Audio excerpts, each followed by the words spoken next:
Y ahora tenemos un contacto muy importante, te había comentado antes de ir a la pausa, que íbamos a tener un contacto con Diego Casar Vaquero, periodista y antropólogo visual, docente y cantante. Es director y editor general de la revista digital La Barra Espaciadora y es cofundador y miembro del consejo editorial de la revista Late. Es miembro fundador de la Fundación Periodistas Sin Cadenas. Obtuvo el Premio Nacional Jorge Mantilla Ortega en 2019 y fue finalista del Premio Gabo en 2019 también. Con la investigación Frontera Cautiva, realizada por una veintena de periodistas de 3 países y semifinalista de la misma convocatoria del Premio Gabo por su serie Reportajes Abacá. Esclavitud moderna de los campos de Ecuador, un trabajo... Ya lo tenemos a Diego Casar. Dios mío, Diego Casar tiene un background tan importante que vamos a perder por lo menos unos 20 minutos más leyendo todo lo que hiciste en la vida, Diego. Y qué placer y qué honor hablar contigo. De verdad, lastimosamente, bueno, vamos a tener que hablar de temas terribles, pero de una persona tan importante como vos que nos puede dar datos realmente certeros. No, Milva, muchas gracias por la invitación, muchas gracias a tu audiencia. Yo saludo desde Quito y agradezco a ustedes la invitación por poder hablar sobre mi país. Bueno, Diego, te escuchamos atentamente, porque ya todos están totalmente, o sea, Paraguay está prácticamente pendiente a lo que está ocurriendo en Ecuador, ¿verdad? El gobierno de Daniel Noboa debe combatir el crimen organizado sin dejar de respetar las libertades fundamentales y los derechos humanos, dice un titular que dice Ecuador en llamas.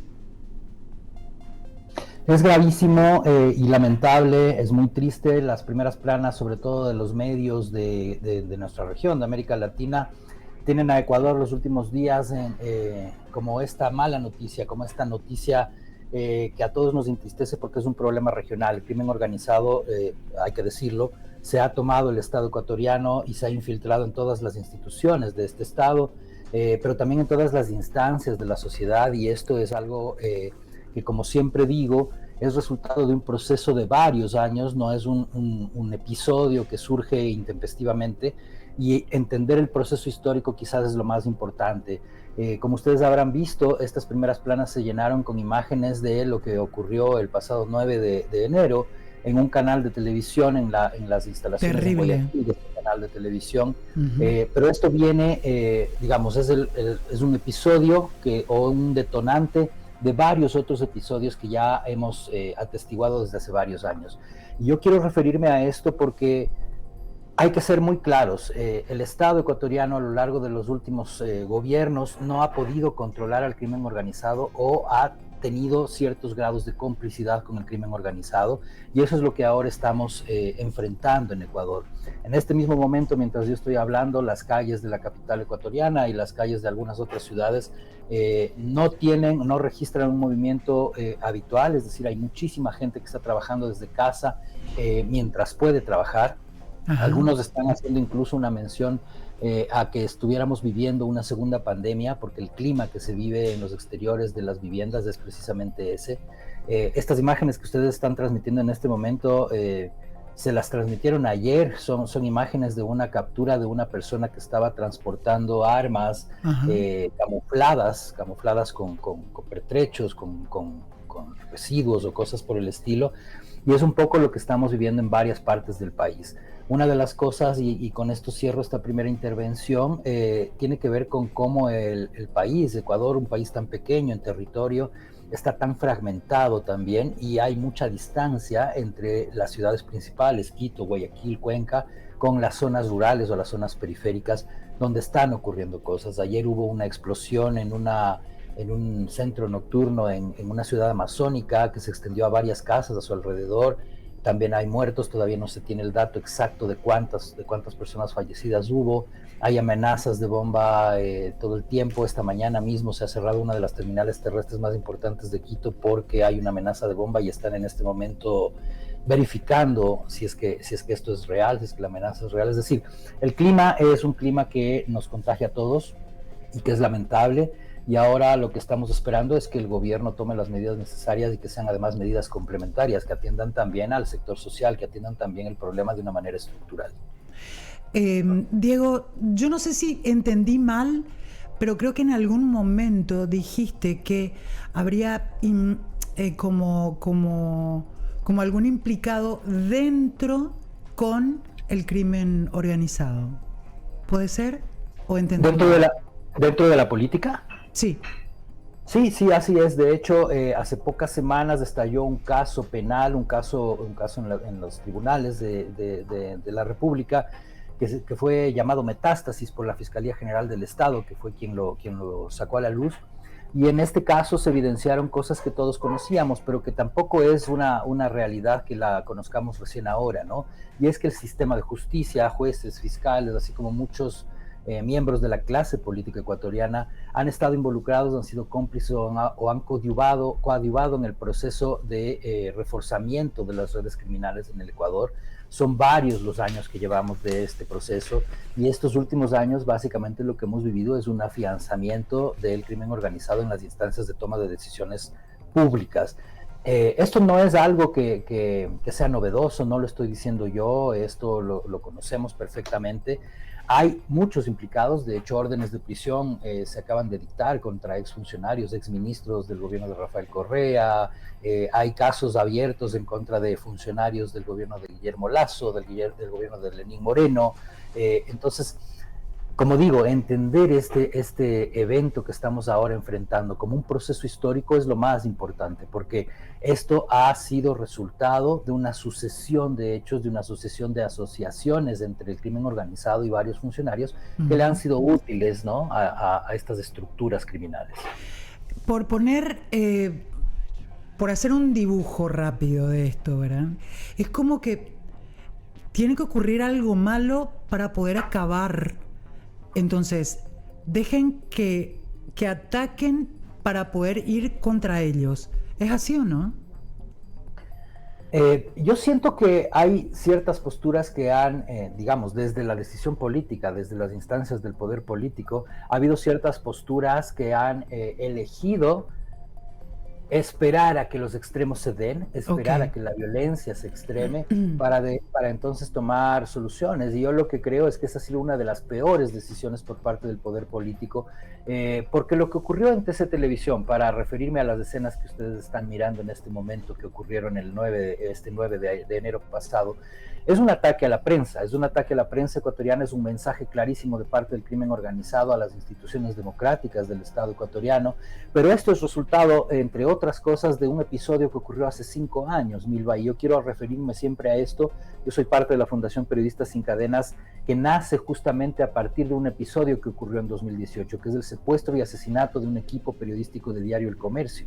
Un caso que 5 años después continúa en la impunidad, un caso que no ha salido de la etapa de investigación previa en la Fiscalía General del Estado, y un caso que no debió haberse tratado como un caso ordinario en la justicia, porque se trataba de una amenaza a toda la sociedad. Cuando se amenaza al sector de la prensa en cualquier estado que se precie de ser democrático, la amenaza se extiende a toda la sociedad.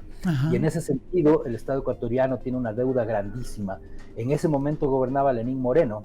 Sin embargo, ni Lenín Moreno ni sus funcionarios, entre ellos la ministra de entonces, María Paula Romo, ni el gobierno de Guillermo Lasso, que lo ofreció antes durante su campaña y durante su mandato de 2 años y medio, ni ahora el gobierno de Daniel Noboa, han tomado la decisión que deberían tomar de desclasificar 3 actas del Consejo de Seguridad Pública del Estado para revelar qué pasó con el equipo del comercio y por qué fueron asesinados y cuál es la intervención o las acciones o inacciones del Estado en este caso.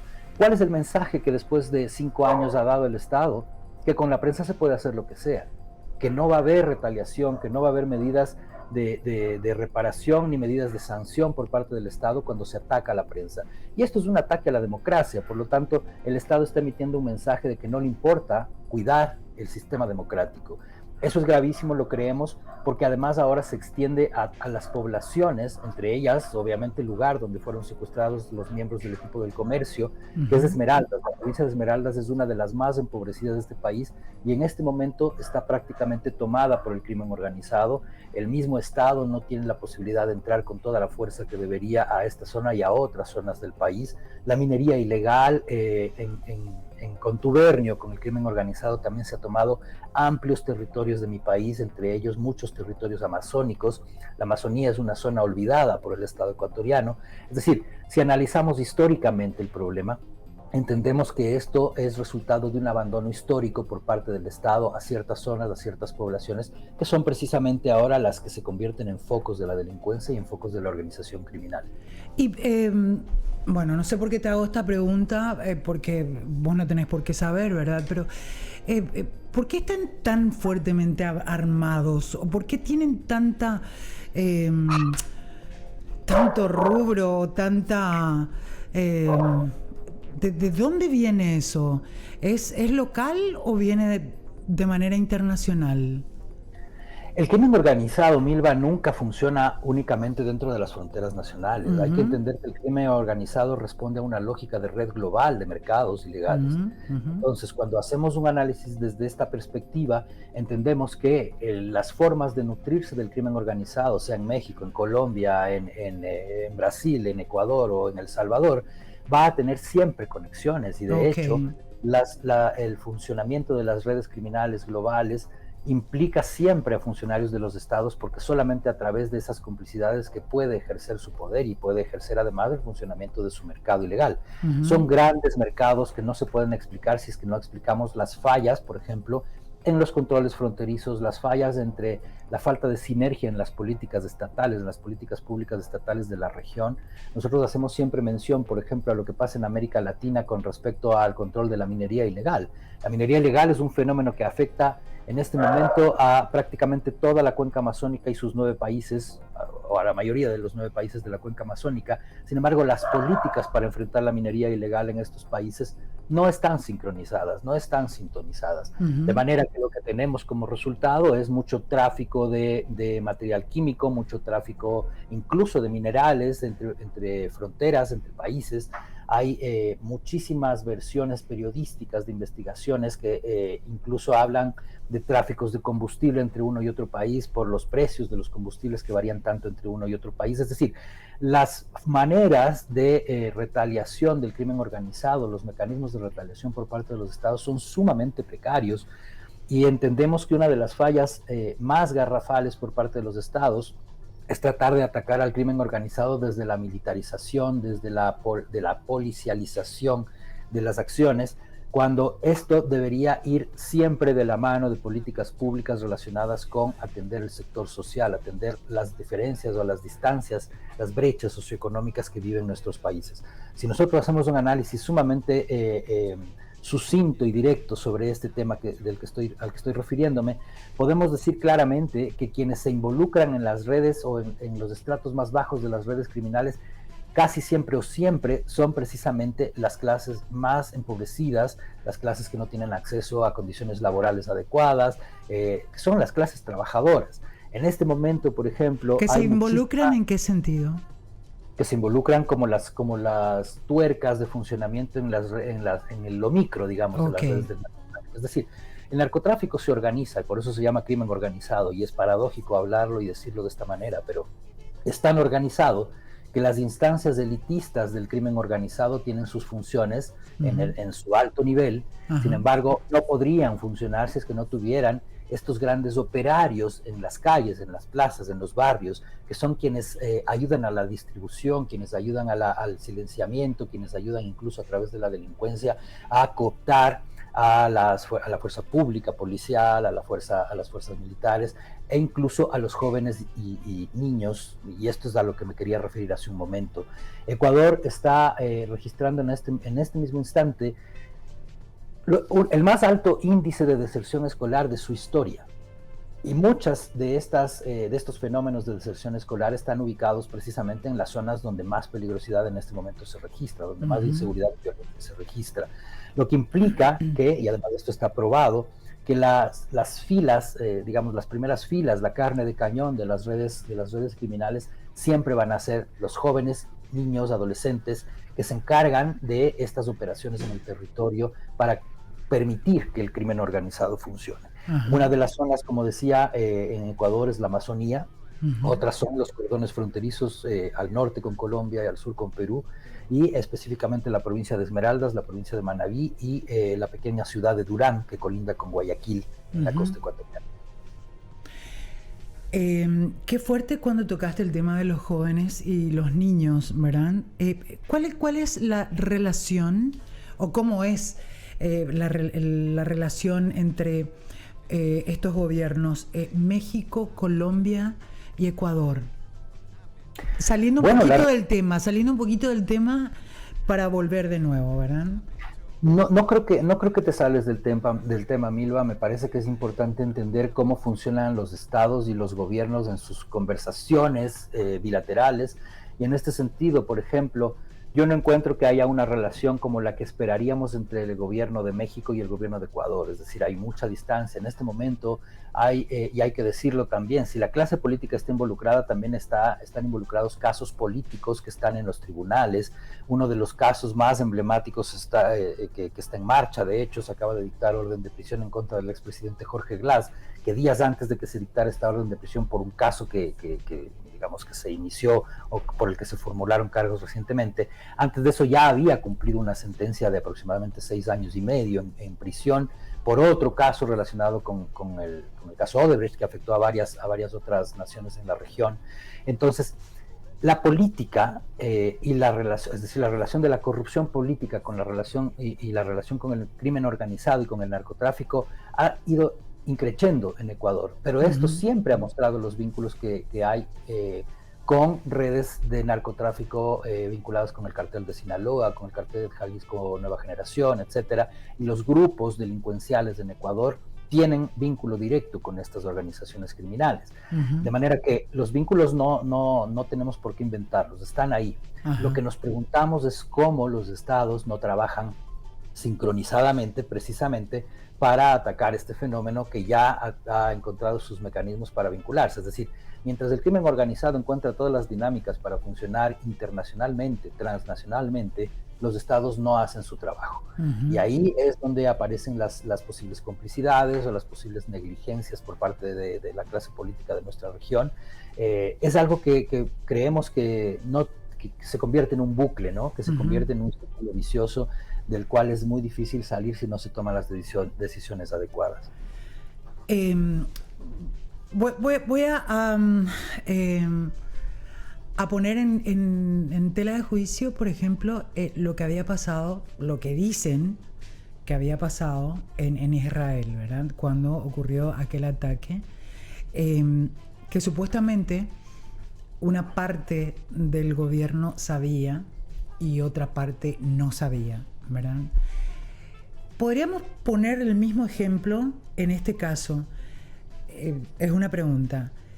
¿Podría alguna parte del gobierno haber sabido que iba a ocurrir esto? Por ejemplo, el ataque a la prensa, y no avisaron o no tomaron precauciones o advertencias o lo que fuese. Bueno, Mirva, en el terreno de las posibilidades todo está por verse, ¿no? Lo que sí creemos y estamos convencidos es de que hay o fallas clarísimas y gravísimas en los servicios de inteligencia del Estado ecuatoriano, o complicidades gravísimas por parte de los sistemas de inteligencia del Estado ecuatoriano para no haber previsto que podían ocurrir este tipo de ataques. Es decir, es imposible no creer que se pueda advertir que podía haber una escapatoria de uno de los criminales más peligrosos de este país, como lo es Adolfo Macías, conocido como Fito, porque lo que ocurre en este momento es sucesión o es consecuencia de esa supuesta fuga. El Estado todavía no trata ese episodio como una fuga. Ha usado un eufemismo bastante extraño como la no presencia de esta persona privada de la libertad, pero todos sabemos que en este país el sistema carcelario no está administrado realmente por el Estado, es decir, el Servicio de Atención a Personas Privadas de la Libertad, SNAI, no tiene, digamos, no ejerce su potestad de controlar las prisiones en Ecuador. Todos sabemos que las redes criminales son las que controlan las prisiones en Ecuador, y eso implica someter a las mismas personas detenidas, cooptarlas para sus intereses y al mismo tiempo tomar u ordenar ataques criminales en las calles desde las cárceles. Es decir, esto no es un fenómeno nuevo, esto también lo hemos visto desde por lo menos 5 años atrás. Y si es que las cárceles no están controladas por el Estado, obviamente lo que tenemos es una suerte de territorios infiltrados dentro del territorio nacional que funcionan autónomamente como pequeños estados y toman sus propias decisiones. Claro, perdón que te interrumpa. Cuando yo me refiero a gobierno, siempre existe esa confusión de que la palabra gobierno solamente se trata del Ejecutivo.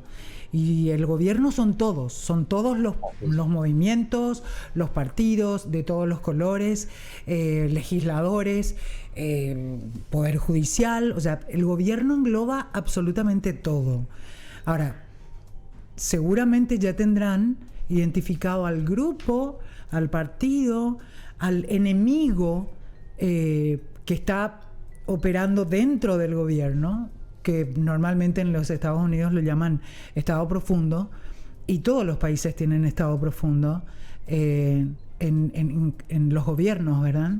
Entonces, es difícil poder parar esto, Diego, poner por lo menos un stop para que la ciudadanía se pueda quedar tranquila y pueda confiar de que va a estar bien. No en un 100%, pero por lo menos darle también seguridad a la ciudadanía, por más que el ejército ecuatoriano está ahí, pero a tambor batiente, ¿verdad? Inclusive a mí me llenó de orgullo haberles escuchado a los militares con un basta absoluto, diciendo estamos hartos de estar en manos de personas que realmente no les importa esta patria que nos vio nacer. Cuando se meten con el pueblo ecuatoriano, se meten con las gloriosas Fuerzas Armadas. O sea, eso me sonó mucho más allá. Inclusive, que ellos ya de manera autónoma están ya tomando, ¿verdad? Y en cualquier momento esto, o sea, es una percepción. Si siguen jodiendo los políticos y no se ponen fuertes realmente, yo creo que acá el militar va a salir al frente y va a tomar más fuerza aún que la parte política. Es una percepción que tengo, ¿verdad? Bueno, no sé si es que el camino sea específicamente la militarización del Estado. Como yo decía al inicio, una de las demandas de la población ecuatoriana evidentemente es que aparezcan las Fuerzas Armadas en el terreno de juego, por decirlo de algún modo, porque precisamente hay un actor en esta historia que tiene que ver con estas vinculaciones entre el Estado y el crimen organizado. Y se trata de la Policía Nacional, pero no es la única. Es decir, hay estructuras que ya se han evidenciado infiltradas dentro de la Policía Nacional, y por eso es que el Ecuador demanda desde hace muchos años una depuración profunda de las filas de la Policía Nacional, por ejemplo.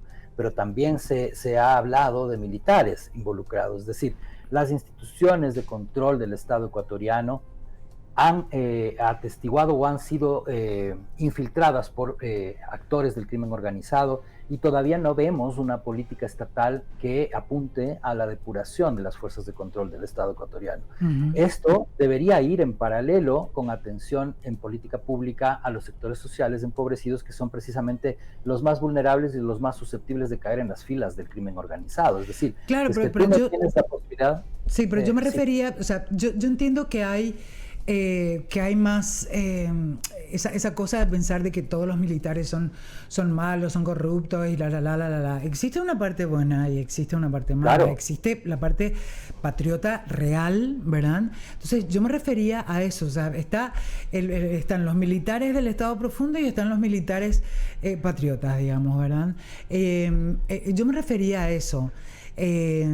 si no toma fuertes medidas el gobierno todo el gobierno, entonces va a tener que ocurrir algo así, y no precisamente porque se va a militarizar el gobierno de Ecuador, sino podría pasar esto como último recurso para poner orden, ¿verdad? Y luego para poder seguir la vida normal, digo, ¿verdad? O sea, y creo, o sea, estoy pensando de esa manera porque he leído bastante de que en algunos lugares también están pensando hacer eso por la excesiva corrupción, y no precisamente de grupos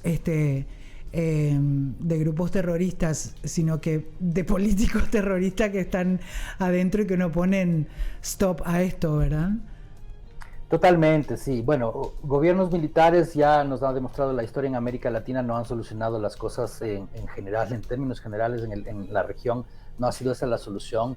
Siempre creemos que es necesario hacer prevalecer los principios democráticos, y por eso creemos que la depuración tiene que ser estructural, tiene que atacar a todas las instancias del Estado ecuatoriano, incluidas las fuerzas del orden, pero también incluida la clase política. Claro. Es decir, el nivel de infiltración del crimen organizado en Ecuador en este momento es tan elevado, es tan profundo, que nosotros no creemos que el ataque a ciertos síntomas vaya a resolver el problema. Es un problema estructural que tiene que atacar a todos los frentes y de manera simultánea. Y en este sentido también quisiera referirme a algo que es importante, es entender que si bien el problema lo está viviendo el Estado ecuatoriano, Ecuador como país, es un problema que le compete a la región, porque hay algo que nosotros hemos dicho con muchísima frecuencia desde el medio que dirijo en la Barra Espaciadora, así como también desde la Fundación Periodistas Sin Cadenas, y es que históricamente Ecuador ha pasado desapercibido en el relato que habla de la América Latina de los últimos años.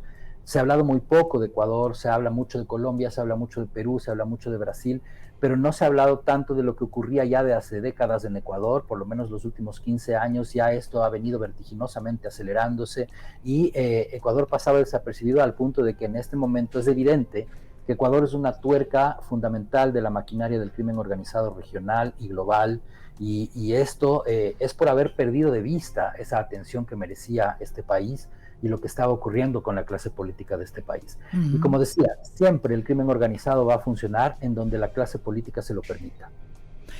Diego, decime, ¿cómo ves, para dar un redondeo rápido, ¿verdad? De cómo pensás que esto va a seguir? ¿Va a seguir, hay para mucho tiempo todavía? ¿O esto podría resolverse en 2 o 3 semanas? Lamentablemente tengo que decir que un problema de esta naturaleza que se ha cocinado durante por lo menos 3 lustros, es difícil que se resuelva en el año y medio que tiene de posibilidades de gobernar en este momento Daniel Noboa. Lo que se puede sí es sentar ciertas bases, sentar ciertos preceptos como para guiar el funcionamiento de la política y la sinergia entre los poderes del Estado, porque entre poderes del Estado aislados no se puede ejercer una gobernanza adecuada en situaciones de crisis. En este momento la Asamblea Nacional ha tomado una decisión que parece ser positiva hasta el momento, que es cohesionarse a pesar de las discrepancias políticas dentro de las bancadas, y esto da una cierta señal positiva. Sin embargo, nos preocupa muchísimo, por ejemplo, cómo está el sistema de justicia y cómo el Ejecutivo no logra todavía esta sinergia entre las otras funciones del Estado para que su plan de remediación del país o de recuperación de la seguridad del país tenga este efecto en todas las instancias del poder. Me parece que va a durar mucho tiempo. Como digo, creo que los primeros pasos estamos a tiempo de darlos y tengo esperanzas de que ocurra eso. Sin embargo, mis esperanzas son escasas y temo y estoy casi seguro en contra de lo que quisiera yo. Por lo menos vamos a tener que esperar 10 años para que recuperemos el país que teníamos. Bueno, pero Diego, al final yo te digo, Diego, déjate de joder, o sea, esto no puede continuar 10 años, discúlpame, yo desde Paraguay te digo, Diego, basta, no puede ser, o sea, me refiero a que la gente pueda salir a la calle y pueda ir al trabajo, o sea, es como estar en una guerra pandémica. Están Totalmente. encerrados sí, en la casa. Yo no me refiero, Milva, a que continuemos 10 años encerrados. Claro, por eso, a eso me refería.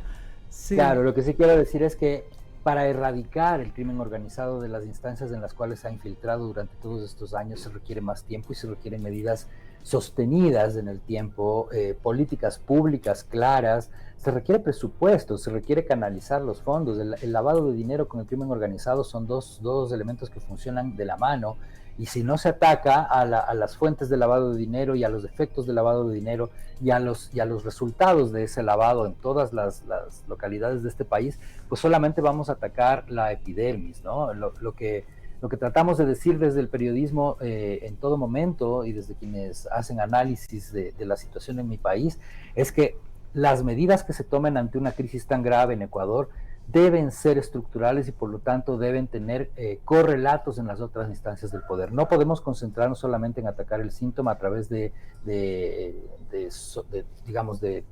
hacer que las Fuerzas Armadas sí, el foco principal es la ciudadanía. O sea, la ciudadanía no puede, el pueblo ecuatoriano no puede esperar a que resuelvan todos los problemas para poder, no. Así es. Finalmente, el Estado realmente es el pueblo. El pueblo es el jefe. Entonces, creo que deben tomar decisiones fuertes, ¿verdad? Yo sé que te negás un poquito a darle más autonomía a los militares, pero no sé qué podría hacer. O sea, entre la policía y el militar hay una gran diferencia. El policía tiene que resguardar y proteger al ciudadano, ¿verdad? En cambio, el militar está entrenado para matar y defender a la patria. Entonces, a eso yo apunto, ¿verdad? O te rendís o vamos a liquidarte. Es una cosa así, ¿verdad? Entonces, hacer ya algo de una manera a que en 2 o 3 semanas esto se pueda resolver, porque si vamos a esperar a que todo... Yo como pueblo, yo me pongo como pueblo ecuatoriano y pienso de esa manera, ¿verdad? Entonces, totalmente. Es tan grave, es tan alarmante. Yo pienso, por ejemplo, en que hasta este momento, tengo entendido, según los últimos datos, alrededor... Me parece que por sobre las 300 personas han sido detenidas desde que se decretó desde que se emitió el decreto 111, que extendía el decreto de estado de excepción hace un par de días en Ecuador. Más de 300 personas detenidas en este momento que van a entrar a cárceles que están administradas por el crimen organizado. ¿Cómo me explico que vaya a ocurrir algún tipo de rehabilitación o algún tipo de sanción real cuando lo que estamos haciendo es entregarle 300 personas más al crimen organizado que van a ser cooptadas por el crimen organizado porque son vulnerables también, porque el Estado no está controlando cómo funciona el sistema penitenciario? Es decir, si no solucionamos los problemas estructurales, me refiero a que si no tenemos un sistema penitenciario que funcione como debe funcionar y un sistema de justicia que funcione como debe funcionar, lo que hagan las Fuerzas Armadas va a ser inútil. Es lo que han hecho muchísimos policías honestos en este país durante muchos años. Es decir, si es que los policías detienen a un delincuente en flagrancia, pero al día siguiente un juez lo libera porque hubo el dinero necesario para liberarlo, hay un problema estructural. Porque no solamente con que las Fuerzas Armadas o los policías ataquen el problema se soluciona el problema. Ajá. El problema se soluciona cuando estructuralmente resolvamos cómo funcionan las cárceles, cómo funciona el sistema de justicia, los tribunales, las fiscalías, cómo funciona el aparataje en su totalidad del Estado ecuatoriano. Sin eso no podemos resolver las cosas. Totalmente de acuerdo. Bueno, Diego Casar, muchísimas gracias. Valiosísima esta entrevista y qué placer escucharte, de verdad. Gracias a ti, Milva, y un saludo muy, muy cariñoso de parte de los ecuatorianos a través mío para tu audiencia. Muchísimas gracias. Adiós. Gracias. Adiós, adiós. Bueno.